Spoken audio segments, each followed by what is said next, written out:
Disaster at Christmas. Pan Am 103 never makes it home.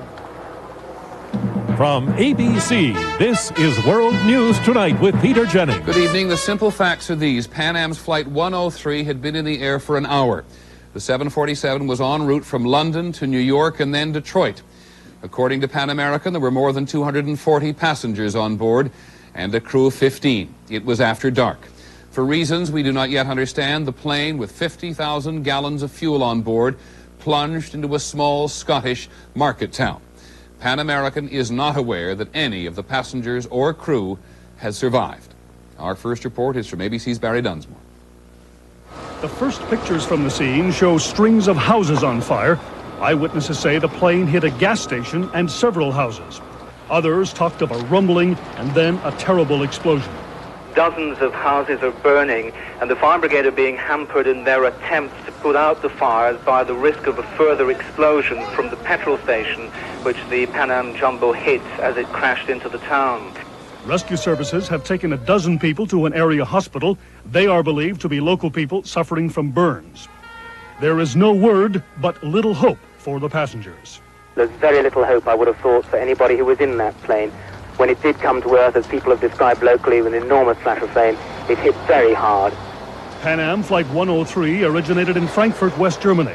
There was a plane change to the 747 in London. 54 minutes after the plane took off, flying at 31,000 feet, it disappeared from radar screens in Scotland. Shortly after, it was seen crashing into the Scottish town of Lockerbie, near Scotland's border with England. In New York, a Pan Am spokesman said there was no contact with the aircraft before it crashed. As I said, there was no prior indication that there were any problems with the aircraft. There was no contact prior, any Mayday signals. The aircraft had made normal contact with the control center. More than a dozen rescue helicopters have been dispatched to the area, while the main highway between Scotland and England has been closed.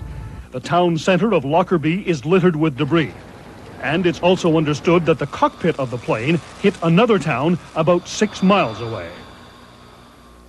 This may account for the fact that some people think there were two planes and two explosions. However, the RAF has ruled out any military plane, and it doesn't seem likely a civilian plane would have been that high.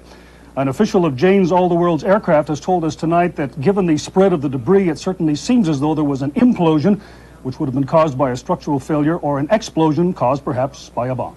Peter? Okay, Barry Dunsmore in London, thanks very much. There is as yet no indication, as you've heard there, that the pilot of the 747 alerted ground controllers there was any emergency. Even though one eyewitness said, seen from the ground, it was like a rain of fire.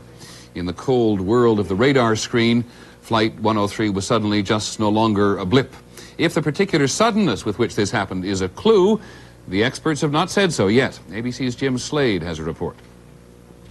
On a normal course, a 747 leaving Heathrow for New York would have climbed to 30,000 feet or above by the time Flight 103 disappeared from radar scopes. It would also have been very heavily fueled. Boeing Commercial Aircraft in Seattle say this particular plane was the 15th 747 off their assembly line in 1970, was delivered to Pan Am in February of that year. However, this plane was structurally reinforced for possible military service. Since it was scheduled to cross the Atlantic tonight, it was probably fueled to or near capacity. That means it was still heavily fueled at the time of the crash, adding to the explosion. British authorities say the plane's crew made no comment on the radio, indicating whatever happened took place suddenly without warning. Military authorities there indicate there's no suggestion of another plane in the vicinity, seemingly ruling out a mid-air collision, but that's being investigated. The U.S. National Transportation Safety Board, which investigates all accidents involving American aircraft, is sending one man tonight and will send a full team of experts as needed. Boeing's getting up its own team. The FAA is sending people, and the FBI is waiting for developments that might indicate sabotage before sending anyone. All in all, the 747 has a good track record. Most of the accidents involving them have had external causes. 2 747s were destroyed in a runway collision in the Canary Islands.